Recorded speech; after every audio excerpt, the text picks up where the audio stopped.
Let's see. Okay. So I guess I should start by saying that when John emailed me about the idea of giving a talk, I immediately said yes, of course. I mean, I feel in debt to the fellowship since it has done so much to me, but I didn't really read the email very well. Then I actually see that he wants me to talk about like my career path and my postdoctoral experience, and when I actually start writing the talk, I'm like, it's a lot harder than I at first thought. So I will try to give an idea of what I've been doing the last few years, and hopefully try to give some advice or say something that's useful to the fellows. And eventually, I'm going to talk about my research. I'm going to try to give a slide, basically my view of what's computational material science, and how basically I see the future, the field moving forward, and then end up by saying something about the work that I actually do. So I did my graduate work in Illinois. My advisor, David Sepperly. As has been said before, I was a first generation SSGF. It's, look at it from this point of view, it's very strange. Basically, David at some point in 2005 said, I heard about this fellowship, you should apply, maybe it can be useful to you. And remember, I had, a million amount of things to do, and yeah, okay, I'll write an application. I really have no hopes of getting it, but okay, I'll write it up, no problem. And I actually got it, and frankly, it basically defined my career. And I am at the place where I am right now, thanks to the fellowship. So as part of the fellowship, you need to do a practicum. I went to Lawrence Livermore National Laboratory, to the quantum simulations group. In principle, you're supposed to do something that's very far from, not very far, but somewhat different from what you do. I don't think I listened very well to that. I think I ended up doing exactly something very similar to my thesis. That wasn't really the plan. I went there with my mind open, and I told them what were my plans in the next years of my fellowship, and they basically said, we'll give you time, big machines, you just do it right now, And that's basically what I ended up doing. I guess I should also say, before actually thinking about going to the quantum simulations group, I didn't know anybody. I knew Eric just by name, by the papers. So I go to one of the March meetings. I was very nervous, like I usually am. And I was, I need to give a good impression. He was coming to my talk, so I need to do very well, because if not, he's not going to really accept me. And look at it from my point of view now at the lab, it's completely the opposite. We really want to have good students working at the labs. There's much work than the actual people to do it. So you are very smart people. The fellows. You just having this fellowship basically opens you all the doors at the labs, and you're free. So you should really see this practicum as a good opportunity for you. It can change your career in some sense. And at the very least, you get to experience time in the lab, and you get to see what it means to be in a lab environment, which is slightly different to the academia. I should also say, as a little bit of advertisement, that the quantum simulations group does quantum simulations in materials under extreme conditions, which is one of the areas of the SSGF fellowship. They also do nanomaterials, and they basically do water and aqueous solutions, like interfaces and carbon nanotubes and things like that. Eric is a very nice guy, so if anybody's interested. So like I said, don't be shy. If you should really look at all the things that happen in the lab, in all the 3 labs, and try to be aggressive or even dream a little bit. It's extremely useful. Not only can you expand your horizons and do something completely different, if you're experimentalist, you can do computation. You can do computation with me if you want. But you can also make very important connections. In my case, as I will say in the next few minutes, those connections allow me to be at the position that I am right now. Also, you get to explore a lab environment, which is very different from academia. There are some good things and bad things about it, and I will try to say something in the next few slides. But you also get access to unique resources. In my case, for example, I was extremely lucky that exactly the week that I arrived at the lab, they were testing a new machine before they actually opened the machine for business. They let very few selected people in, to use the whole thing for a few days just to make sure that they run through the potential problems. So I was basically in a position where I got to use one of their largest machines by myself for a month. And I got enough, I got more time in that month than I got in 2 or 3 years. So that allowed me to do things that I wouldn't otherwise have been able to do. Also, there are a lot of summer students in the summer. Right now in my building, for example, there are probably 20, 25 students from very different backgrounds, and they're all, they get to share what they do, and you get to learn a lot. You get to go to so many talks about people, giving very basic explanations of what they do, and you get to meet a lot of good people. So if there's anything you can take about this talk, it is that you should really use a practicum in an intelligent way. You should plan it out. Don't do it because you have to. Don't do it because it's just part of the program. Really try to use it to your advantage. It is a unique opportunity, and like I say, you're free, so you'll pretty much have a 100% guarantee that whoever you want to work with will want to work with you. After finally graduated, I went to work at Rice University with Professor Gustavo Escuseria, right here. I guess this is me. Okay, what can I say? I had a tough time finding a postdoc to say. Basically, yes, I should. Yeah. Because in my case, my wife is also a scientist. She does medical physics, and so the whole two-body problem, which to begin with, I thought it's actually not an easy situation. I thought it was somewhat unique, but apparently I've been talking to some of you, and apparently it's much more common than I thought. It happens more often than not. So I had very few choices. She has her 2 places that she wants to go. I have my 1 place I want to go, and it wasn't on the same, even side of the country. So what can you do? We were very lucky that, actually I was very lucky that I randomly happened to run into Gustavo in a meeting, and he was looking for somebody with my expertise. I was looking for work in Houston, so it ended up working out. In retrospective, it was a very useful year for me. I spent only a year, like I will mention in a while. It's a completely different field, so I'm not doing extreme conditions. I'm not even doing physics. I'm doing chemistry. It's theoretical chemistry, which it's roughly the same as what I was doing before, but in the different building. And so I got to learn a lot. I have a very different perspective of simulations in general, and I can talk about many more things right now than I could before. And actually, in the lab, many of the things that I'm doing right now are connected to the expertise I gained by being in Rice. It was a good enough time that I can say I got to learn, but not do anything, basically. I spent all the year gaining the expertise from the Rice group, and I get to use it now. So regarding postdocs, the one thing I can say is that you should really start early. Don't wait until you're writing your thesis to think about postdocs. 1 year seems ridiculous, but it's not really, because in many cases, it's not about you, it's more about the timing, it's about whether the person you want to work with has the money, when he's gonna have that money, and so you should really plan out ahead. You shouldn't go applying everybody, but at least you should have a mindset of where you want to go, and maybe start poking and seeing what are the options. I might be exaggerating because in your case, you're a very high quality student, so probably in the most cases, you will not have any trouble really finding postdocs. But if you, for example, are like me, which many of you are, and you have a difficult time just even considering where you can even apply for a postdoc, okay, you should really take it seriously and spend and do it with time, basically. The APS meetings are, well, APS, if you're a physicist, I guess each area has its own big meeting, but in my case, the March meeting is basically the place where the deals are made. If by the time the March meeting ends, you don't have a postdoc, then you are in a bad situation because most of the spots are already taken, you can say.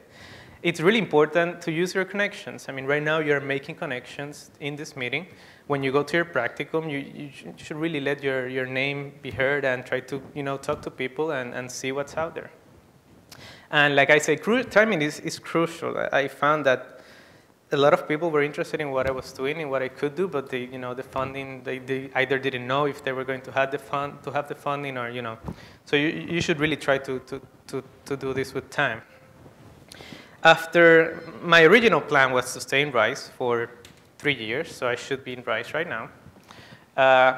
In roughly May of last year, I got a call from my connection, Eric in the lab. I worked with him the entire time, so I never really stopped collaborating with them. And basically, he said, there's some money we want to hire. Are you willing to come to California? And so, I went back to my wife and said, can we please? And so it was a big gamble in some sense. I mean, she saw that this was a big opportunity for me. So she basically quit her job, which was very good, which, I mean, was kind of the ideal job for her. And she, blindly moved with me. And basically, right now she has a job in UCSF, so everything turned out great. But in the beginning, it was kind of tense because, I felt like she was giving up a lot for me. But basically, at the end of the day, it really worked. So right now, I'm in the Condensed Matter and Materials division of Livermore. I'm specifically in the equation of state and materials theory group. I went back to basically doing my thesis work in hydrogen. This is Livermore, as you can see, it's not a very big place. This is about a quarter mile. NIF, basically all this chunk of the lab is NIF. I'm right here right now, and I should be moving here. I'm trying to delay it as much as I can because life here is much easier than across the fence. But so hopefully nobody here is from in a position that can force me to move. Okay. Okay. There is a lot of things going on. There are a lot of things going on in the lab. It's very hard from my point of view to try to say something. So right now I'm going to give free advertisement for the lab. It's kind of unfair because I can only talk about Livermore, and there are 3 of them, but hopefully you'll get to hear about all 3 of them. I can really only talk about condensed matter because that's the expertise, and even within the condensed matter division, I only know a fraction of what actually goes on. So there are many groups. There tend to be a lot of small groups. So with a very high chance, basically in any area that's actively being researched, there's somebody in the lab doing it. So regardless of your interest and your field, you should really try to find out what's going on in the lab and try to see who you could be matched with. Within the condensed matter division and materials, we have, I'm in the material simulations area. Basically, we do everything from simulating atoms with the highest level of quantum mechanics to continuum models and trying to simulate solids. And basically, we go from the smallest to the largest. We have big machines, as you might know. So we were able to do stuff that cannot be done anywhere else. There's compression science has a big effort, both static and dynamic. In the dynamic side, having NIF and Omega and the Jupiter laser, most of the shocks on the shock compression side it's dominated by these groups, and they really do basically cutting-edge research in this area. Okay. Nanoscience, there's a considerable effort, especially with the energy initiative, to work in materials and try to create more efficient materials for energy production. And we heard about ultra-fast dynamics with lasers this morning. There's also a big effort in that area. The 2 big things, I would say, in the lab right now are NIF, which you heard with some detail this morning, maybe. I don't really want to go into the details, but basically a big fraction of the lab is making sure that NIF works. If it doesn't, then I'm in trouble, I guess. But hopefully it will. And the other side, which is the one that really attracted me to the lab from the very beginning, is the fact that they have big computers. For the longest time, they used to have BGL, the biggest machine in the world. Right now, it's very hard to keep track. Every other month, a bigger machine appears, so that's not the case anymore. But eventually, when Sequoia is built next year, we will get the leadership again.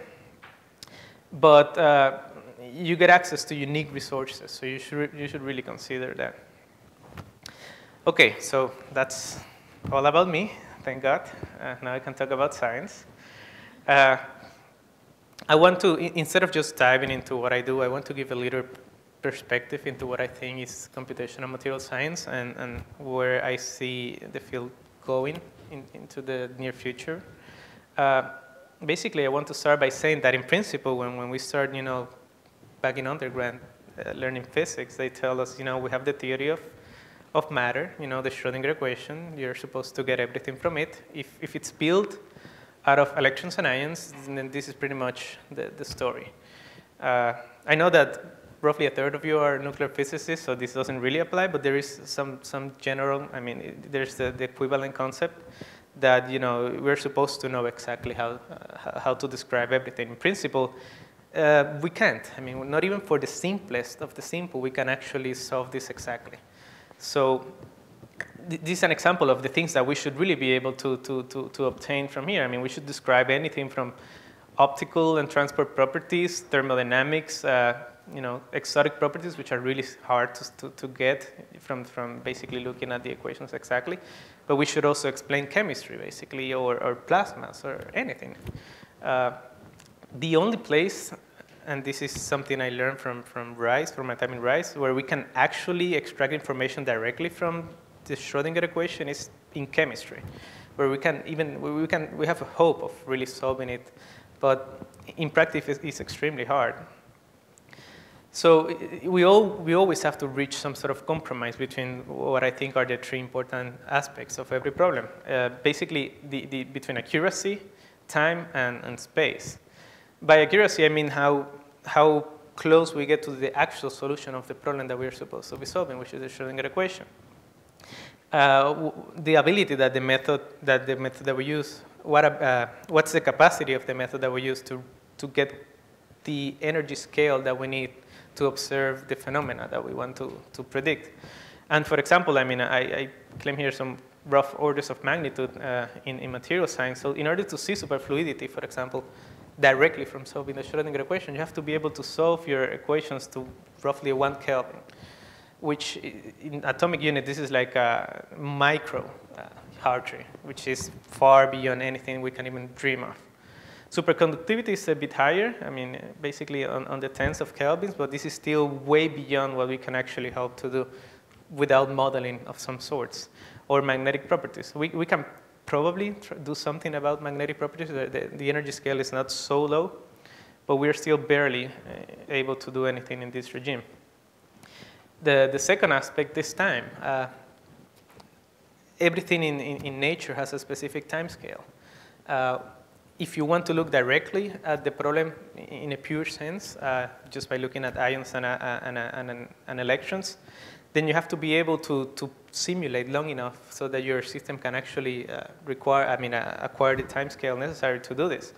Again, we can barely do the simplest.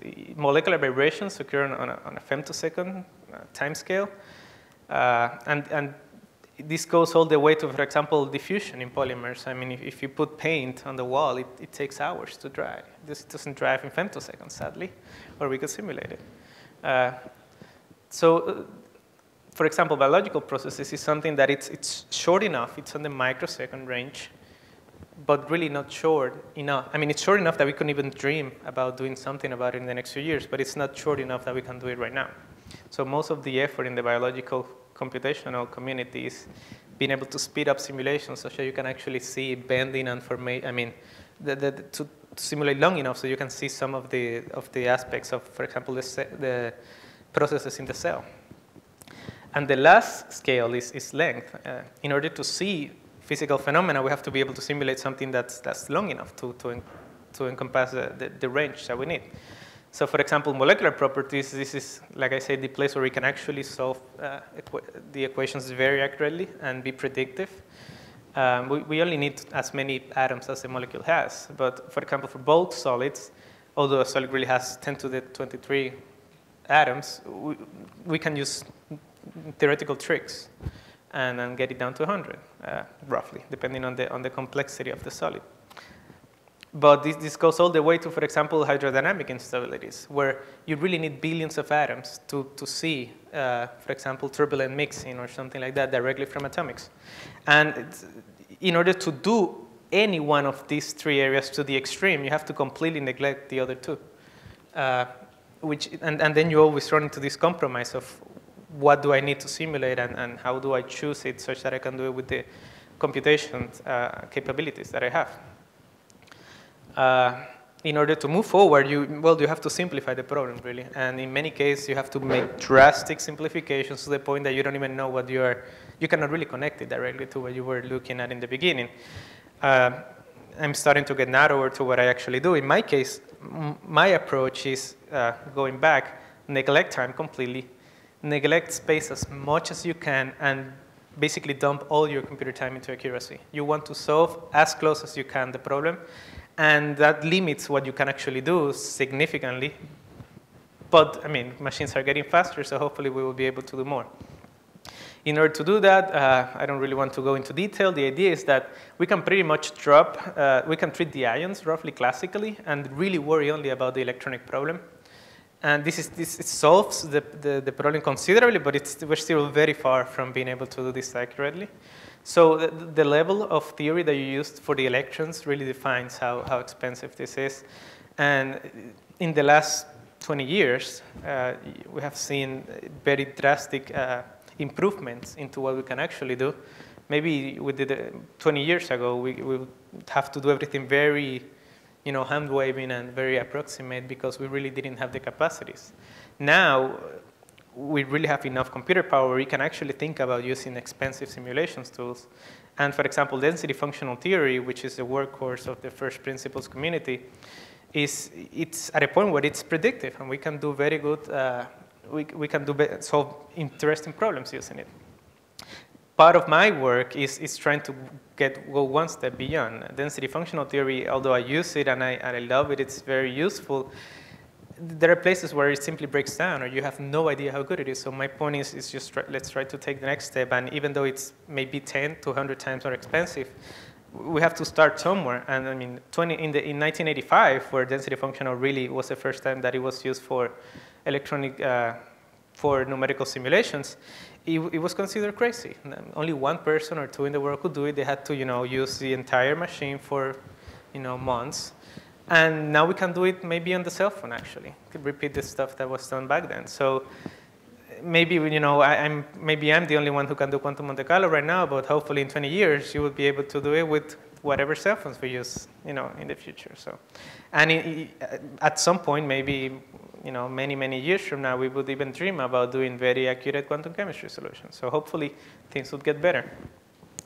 Like I say, you always have to make a compromise. So this is some of the examples for what can be done if you really put the best resources that you have. And if you really want to do quantum chemistry, which is the best possible solution that you can do, this is actually just kind of, this is still not even possible. This is the largest simulations that have been done, but you can barely do 50 atoms or so, depending on the level of approximation. Hopefully, with QMC, we're able to do on the order of 1,000, but only simulate for very short amounts of time. And eventually, I mean, you can do DFT or even go into the, you can drop on accuracy and gain on size and space depending on the problem that you want to do. First principles really means high performance computing. You cannot do this without having a lot of computational power. The good news is that, especially since there seems to be an increase in computational power outside the US, that drives kind of the competitiveness in Congress, and they're funding a lot of big machines. And I guess I can say a story. When I started doing this, I remember by the time I applied for the SSGF, I would get 200,000 hours a year. It's actually computer hours, and I was very excited. The grant went through. We could do work that had not been done before. Within 2 years of that, I was using millions. And so now we write proposals on the 50 million, 100 million CPU hours. And I mean, I cannot imagine what we're going to be doing a few years from now, especially when machines like K appear, which are 10 petaflop machines. I mean, this is one computer in Japan. And it's going to be superseded within a few months when there are two machines in the US, that will probably be bigger than this. So this is a time where we can actually dream about doing things that were a few years ago a dream. Some success stories within my field, specifically because that's all I know, I guess. For example, these are all experimental papers because, by the way, experimentalists make much better pictures than theorists. So, for example, in lithium, there is a lot of controversy about what are the solid states when you compress the system at low temperature.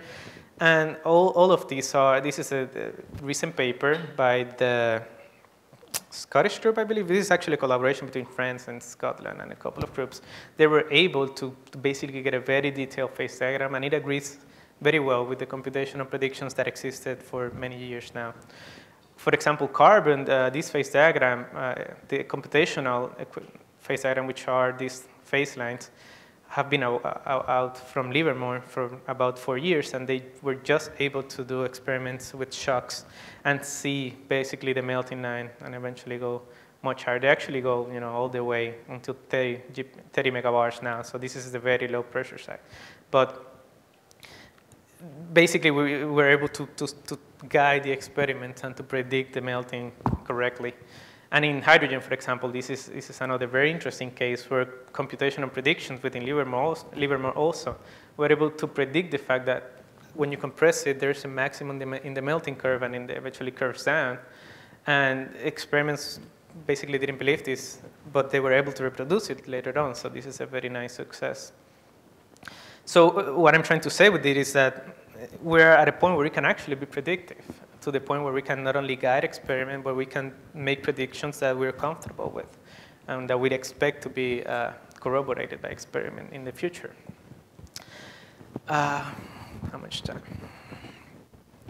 So I wanted to say something about my particular motivation on this field, and I guess planetary science is roughly half of my motivation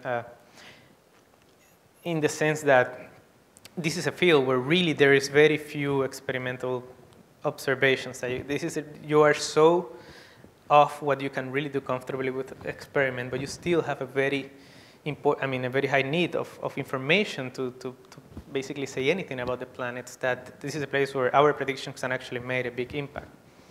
And there's a lot of information that we know just by looking at planets through a hole, I guess, but this is really not enough to tell you what the whole information of what the interior model of the planet is. So in practice, each planet is like a small mystery. Yeah, they have different compositions, they have different structures, and in a sense, they really need accurate information, the people who do planetary modeling, to be able to build models that they feel are predictive. And this is where we come in. I don't do the models, but I give the basic information that they need to do it.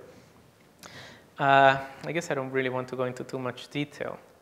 I should say something about Jupiter. For example, in the case of Jupiter, this is probably the simplest planet in some sense.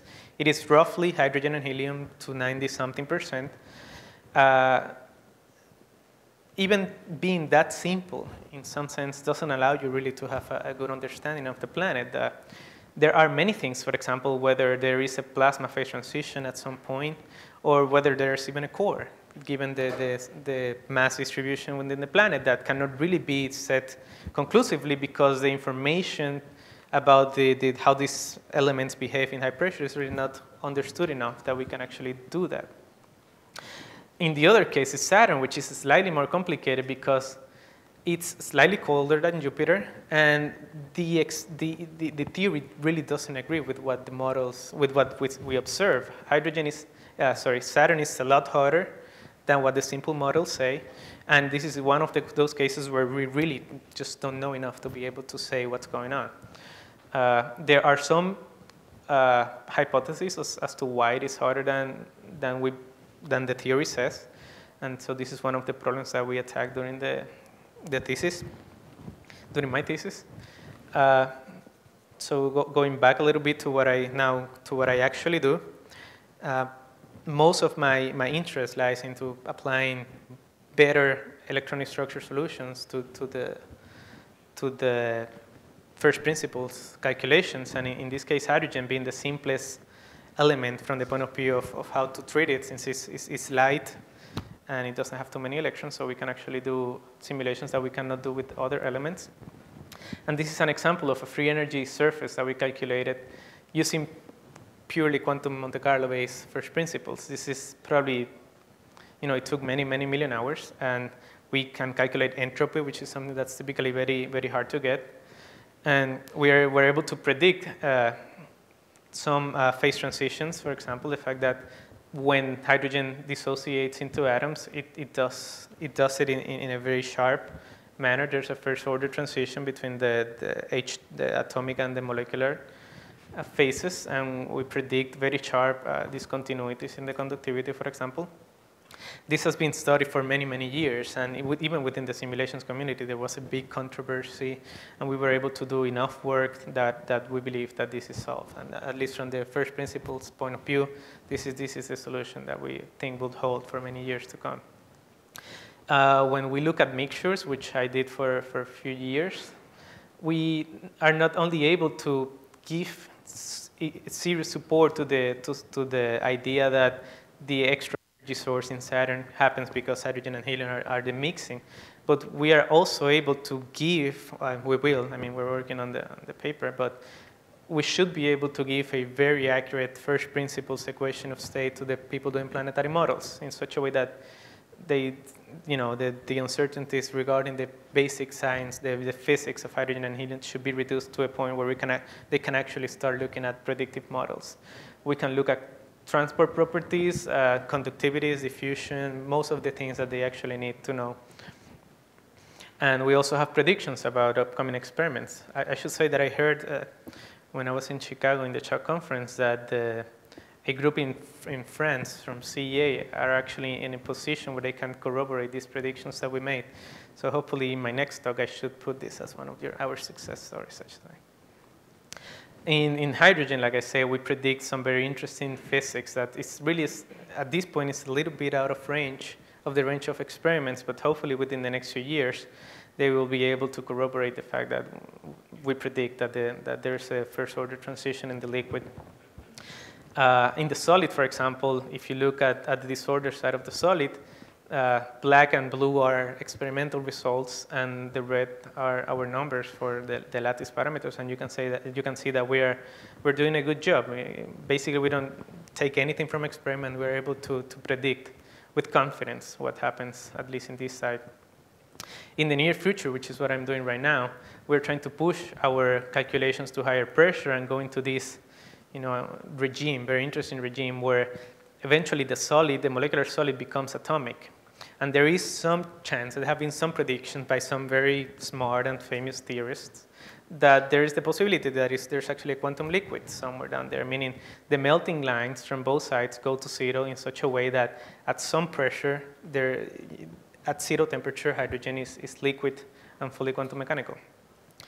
So hopefully we will be able to give some light to what happens. It's also very interesting because given all the results that we have right now, it seems like everything is converging into this one place. Our liquid transition in the solid and our melting lines, they all basically point into this one spot of the phase diagram that it's going to be very interesting.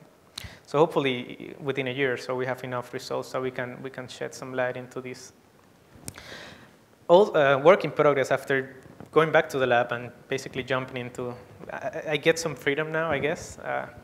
So I get to do what I want for a little bit, and as always, I put too much on my plate. So these are some of the things that we're doing right now. Half of it, roughly, it's on high pressure ab initio simulations. We're starting to, this is basically continuing our hydrogen-helium work to a point where we can just basically give the information to planetary scientists and hope that they can use it. We're also looking, like I said, to melting and metallization in the solid. We're also very interested in quantum effects, which up to now, people know they are there, but they are very expensive to simulate. And I guess I like the expensive stuff. I always go for it. So spending millions of few hours looking at how quantum mechanics on the ions themselves affect the solutions. And I also doing a lot of work in just pure Monte Carlo, not necessarily high pressure, especially doing high performance, putting Monte Carlo into big machines. We're able to get our code to scale, I think, to 224,000 cores, and we only lost like 8%, so 92% of efficiency. So we're basically able to use the entire machine without losing too much. And I got a little bit of money also to look at kind of crazy ideas that hopefully would go somewhere. It's called Fermi Monte Carlo. So some final words. I really want to thank the SSGF Fellowship and the people in Krell. Basically, I am where I am, in a sense, not in a sense, I really am where I am thanks to the opportunities that I got through the fellowship. So I recommend that you use your chances, and I mean that you use this and really try to get something out of it, like I did. Come to Livermore. It's a great place. Oh, I didn't get to say stories about Livermore. I guess I can tell them to you later. Good thing there are bikes. Bad things, the coffee is not very good, and there's never food. So we actually, when I was in the practicum, we, another grad student and myself, it was like we tried to make like a small business, sell food and hope, Cokes and cookies and stuff like that. And the point was, we really didn't want to make any money. It was to have stuff available without having to take a bike and ride for 10 minutes. And we got into trouble because ants appeared in the building, and it was, it was a bit crazy, and we lost a lot of money. But you can have fun, I mean, so it's pretty cool. So, and you can play poker if you like, I guess. And within the research, I mean, machines are big enough that we can actually be predictive, and hopefully this is something that will grow in the future. So thank you.